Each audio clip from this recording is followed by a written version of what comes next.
Welcome back to Sight Reading The Complete Pyramids by Mark Layer. We're starting chapter 3 today. My dog might be slightly disruptive. I do apologize. The giant pyramids, their rise and fall. Now, I have a confession. I read to about here, from about here to here a few minutes ago, and then my dog started barking. So I'm just redoing that section and then moving on. Egyptologists trace the ultimate origins of even the grandest pyramids back to the modest pit graves of pre-dynastic period, which were covered by simple mounds of sand and gravel. A little later, on the threshold of the threshold of the first dynasty, which was circa 2,900 BCE, the graves of the rulers and elite consisted of neat mud brick boxes sunk in the desert and divided like a house into several chambers. The tombs of the pharaohs of the first two dynasties followed this pattern, but with greater complexity. Situated far out in the desert near the high cliffs of Abydos, each would have been marked by a pair of large stelae and covered by a mound. These royal pit and mound graves, together with imitation palaces in the form of open rectangular courts defined by mud brick walls down in the valley, are the architectural antecedents of the pyramids.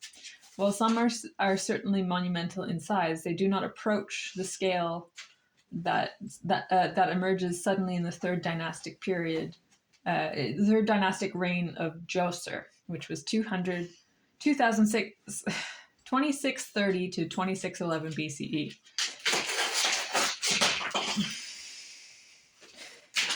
The step pyramid of Djoser heralded the classic pyramid age, the fourth to sixth dynasty, also known as the Old Kingdom. During these centuries, the Egyptians built pyramids for their god kings in a 72 kilometers or 45-mile span of desert between Abu Rosh, northwest of Giza, and Median in the south near the entrance to the Fayum. Excluding the pyramids of Djedefre at Abu Rosh and Seneferu at Median as outliers, the 21 other major Old Kingdom pyramids stand like centimeters in a 20-kilometer or 12-mile stretch west of the capital, the White Wall, later known as Memphis. Clustering at Giza, Zawayat el-Aryan, Abu Sar, Saqqara, and Dashur. The truly gigantic stone pyramids were built over the course of only 3 generations: Seneferu, Khufu, and Khafre. Yanto! Okay, it's an empty bag. Good boy. And Khafre. Where was I? And Khafre. If Seneferu did indeed build the Median pyramid as well as his 2 stone pyramids at Dashur, his pyramids alone contain more than 3.5 million cubic meters of stone. Buddy, all the other pyramids of Egyptian kings combined, excluding queens and other satellite pyramids, contain only 41% of the total mass of the pyramids of Seneferu and his son Khufu and grandson Khafre.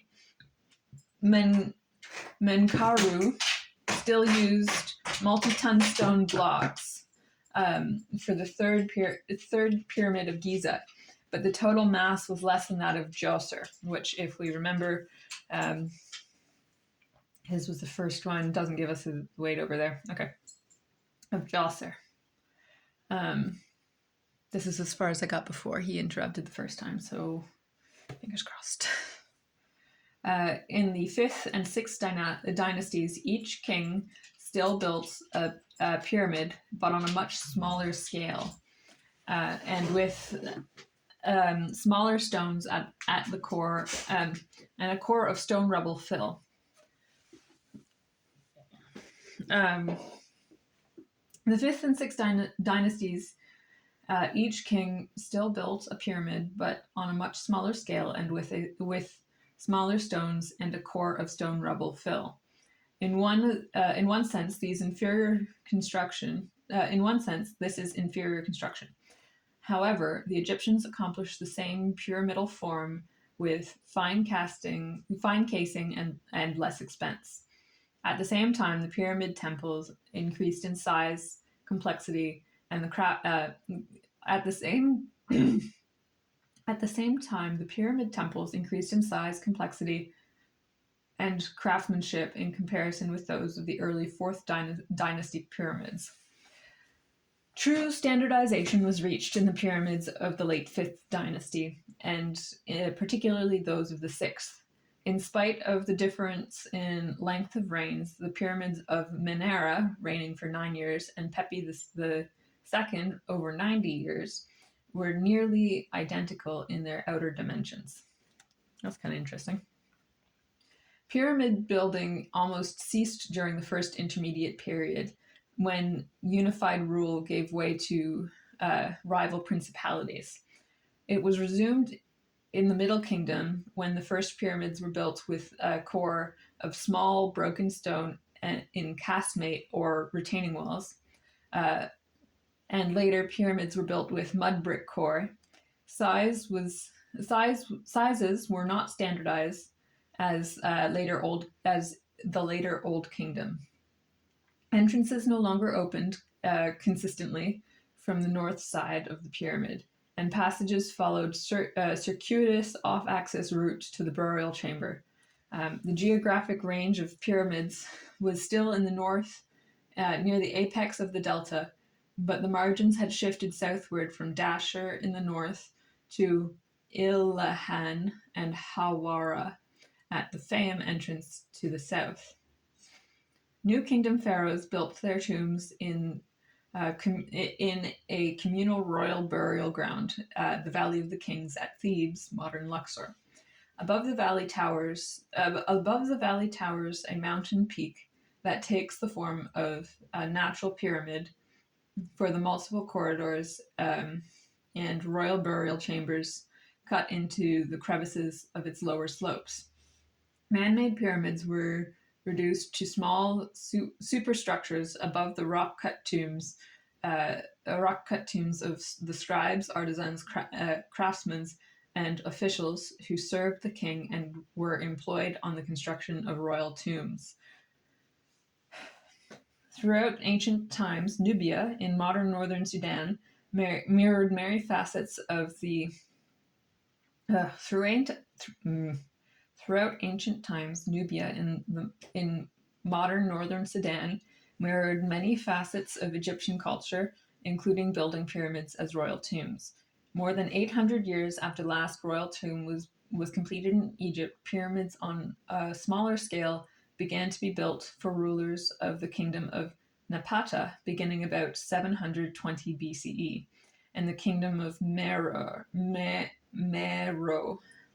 ending about 350 BCE. No, that's wrong. Ending about 350 CE, Common Era. In the kingdom of Meroe, read that line twice now. In the course of 1,000 years, about 100. I'm just going to reread that whole freaking paragraph. Throughout ancient times, Nubia, in modern northern Sudan, mirrored many facets of Egyptian culture, including building pyramids as royal tombs. More than 800 years after the last royal pyramid was completed in Egypt, pyramids on a smaller scale began to be built for the rulers of the kingdom of Napata, beginning about 720 BCE, and the kingdom of Meroe, ending about 350 CE. In the course of 1,000 years, about 180 royal pyramids were built in Nubia, twice the number in Egypt. Oh, okay. This page is very interesting diagrams of the pyramids, and it's got some hieroglyphs. That's good. I want to learn that. Yeah, so it looks like by the 13th dynasty, there was only one completed one. It's Saqqara, and one incomplete. Anyways, and that's the end of the chapter.